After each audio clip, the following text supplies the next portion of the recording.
Okay, good evening, everyone. I'm going to call the public hearing for Tuesday, September 7th, 2021 to order. I have an opening statement to be read. This is still a virtual public hearing. This council meeting is being convened in order to hold public hearings on land use matters. The public and anyone who believes that their interest in property is affected by the agenda items may speak or present written submissions to council. Everyone will be given a reasonable opportunity to be heard at this hearing. No one should feel discouraged from making their views known. By order of the provincial health officer, members of the public are not permitted to physically attend public hearings. As an alternative, the public has had the opportunity to provide written comments or to participate in this hearing remotely via electronic means or telephone. Those of you who have registered with the city clerk should, after being recognized by the chair, begin by clearly stating your name and your address. If you have also provided a written submission, please make this known at the beginning of your presentation. All written submissions will be retained by the clerk and will form part of the record of the hearing. Each speaker may address the hearing a maximum of twice. The first presentation will be limited to a maximum of 10 minutes. Your comments must be relevant and not obstruct the hearing. Any additional presentation, which must be on new information, will be limited to 3 minutes. Members of council may ask questions of you following your presentation.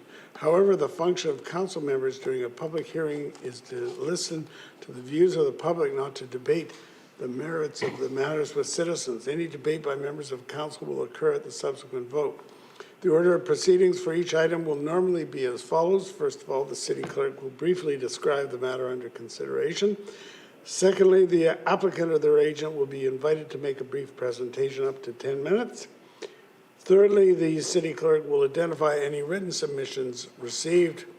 Then the oral submissions from the public will be heard and any further written submissions will be received. And finally, the hearing will be closed and matters may be considered. So please consider these rules, and if you have any concerns with the manner in which the hearing is conducted, direct your comments to the chair. So with that, Madam Clerk, first item. Thank you, Worship. I've switched with Claudia, so. I'm Mr. Clerk. Item number 1 is Richmond Zoning Bylaw 8500, Amendment Bylaw 10281, file number RZ 20896900. The location is 3220 and 3240 Blundell Road. The applicant's name is Rav Baines. The purpose of the application is to rezone the subject property from the single detached RS1E zone to a single detached RS2C zone to permit the property to be subdivided to create 2 single-family lots, each with a secondary suite and vehicle access from Blundell Road. First reading of this bylaw was July 26, 2021. All right. We don't have any delegations signed up to speak to this, so we'll ask for written submissions. We have none, Worship. Okay, and as I say, there's nobody having signed up as a delegation.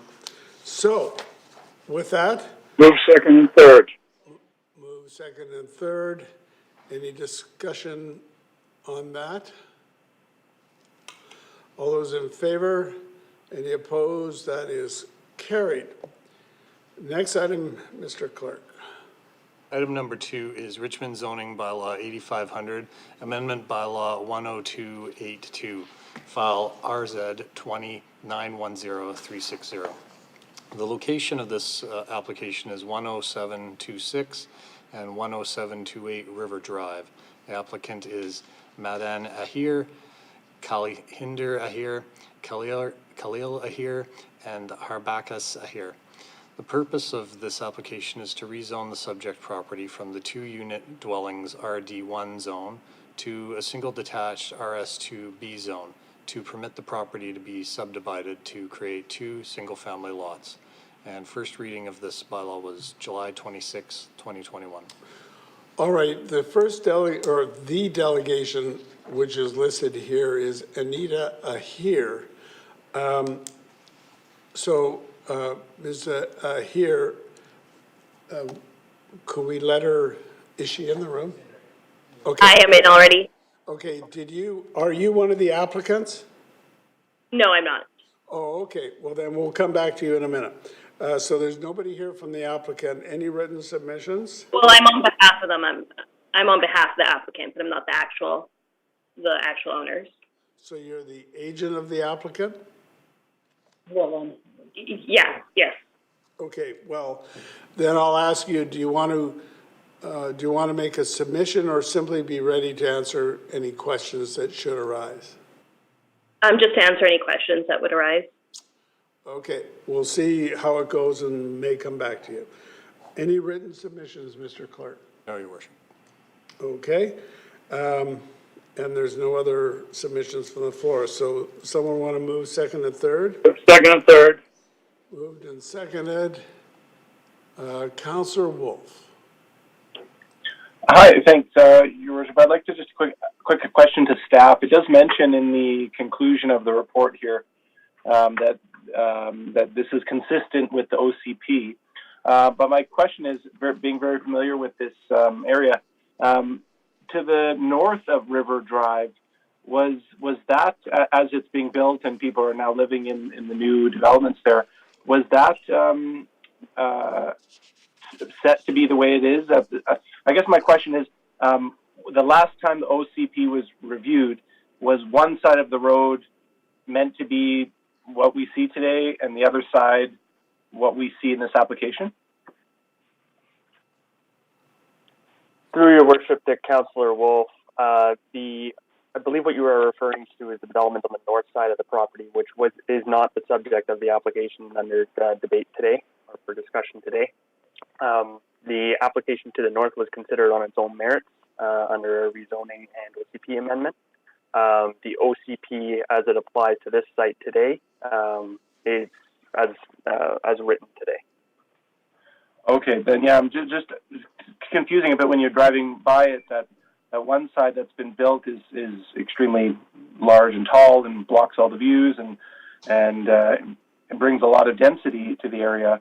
And then a new application like this is going to be without the views and much lower density than directly across the street. So maybe again important to get to the next OCP review, but yeah, I'll be supporting it. Thanks. All right, let's call the question then. All those in favor? Anybody opposed? It's carried. Next item, Mr. Clerk. Thank you. Item number 3 is Richmond zoning bylaw 8500, amendment bylaw 9292, file RZ 15-691744. The location is 7220 Railway Avenue. The applicant is Gary Ajla and Naveen Sidhu. The purpose of this application is to rezone the subject property from the single detached RS1E zone to the compact single detached RC2 zone to permit the property to be subdivided to create 2 single-family lots, each with a secondary suite with vehicle access from the rear lane. First reading was October 26, 2015. All right, now, we have a delegation that has indicated they want to speak. Mahmoud Mohammed, is he on the line? Don't see him. No. Sorry? No, you weren't. He is not, but Naveen Sidhu is. And that Yes.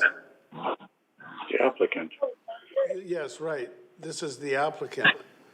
I just want to mention for your further edification, if you want to speak to a matter, you've got to sign up. Unless anybody objects, given that this is the applicant, one of the applicants, I'm going to allow him to speak. Is anybody got an issue with that? Anyone? I'm not seeing or hearing anything. So it's, let's see now, it's Mr. Sidhu. You're one of the applicants. Did you wish to make a presentation or just await questions? I was just here to await questions today. Okey-doke. Any written submissions?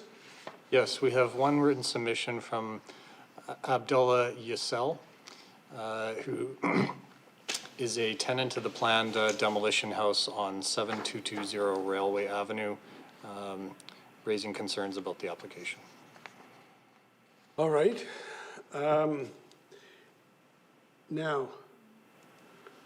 we don't have any other delegations, so we'll go to questions. Move we rescind bylaw 9292. So that's moved and seconded. Councillor Day. Ask a question of Mr. Sidhu. We did receive this letter from Abdullah Yusel requesting that he be able to stay in the property before demolition for the middle of 2022, so potentially May. Are you able to accommodate that? Yeah, I spoke to Mr. Abdullah this morning when he raised his concerns to me, and we've come to an agreement that we'll give him 4 months notice, and then we'd also help him accommodate the rent difference of a new place he finds for the following 3 months. Well, that's very fair. Thank you for your hard work. Yeah, no worries. All right, anybody else wanting to speak on this? Then we'll call the question. All those in favor? Any opposed? So that is carried, and on, We amend bylaw 9292. right. So that's moved and seconded. Any discussion on that? All those in favor? Those opposed? It's carried. All right, so the last item is the item for the City of Richmond, Mr. Clerk. Thank you, Your Worship. Item number 4 is Richmond zoning bylaw 8500, amendment bylaw 10279. And I don't see a file reference number 084050-10 and 12806020010279. The location of this file is citywide. The applicant is the City of Richmond. The purpose of it is to amend the assembly zone permitted and secondary uses for sites located in the agricultural land reserve, but outside of the number 5 road backlands policy area. Also to amend the assembly zone to permit education as a site-specific allowance at 20451 Westminster Highway. Also to amend the religious assembly ZIS7 number 5 road zone to revise the purpose statement in this zone. First reading was July 12th, 2021. Okay, as this is a city application, I'll ask staff, did you wish to add anything to the situation? I have nothing further to add, Your Worship. All right, there could be some questions. Any written submissions? Yes, we have 2 letters on this application. One is from Shannon Lambie with the Agricultural Land Commission, providing some input from the ALC on the application. The second letter is from Choice School, Jonathan Weissman, board chair of the school, speaking in support of the application. All right, and there's no. Move second and third. Moved and seconded. Councillor Day. Yeah, thank you very much, Mayor Brody. I understand after reading on PH 89 that this is to remove education and private club from the wording in the bylaw so that council will have the full ability to control and approve certain uses in ALR land. So just to confirm with staff, does this then stop projects like the campus of education previously proposed for the old Mylora golf course in its tracks? Through Your Worship to Councillor Day, simple answer is yes, it would. It would require a non-farm use application and a rezoning application. Okay, well done. Thank you for your hard work. Well, it would also require a variance, right? Variance to policy. To Your Worship, that is correct. It would be contrary to OCP policy, so it would require also an amendment to the OCP and the zoning bylaw. Right. Correct. So when you say it would stop it in its tracks, staff would not recommend approval of the application. You wouldn't just reject it out of hand. They could still make the application, but it'd be a more onerous procedure to get approval of it, correct? That is correct. It could be considered on its own merit by council. Yeah. Okay. Anybody else? All right, let's call the question. All those in favor?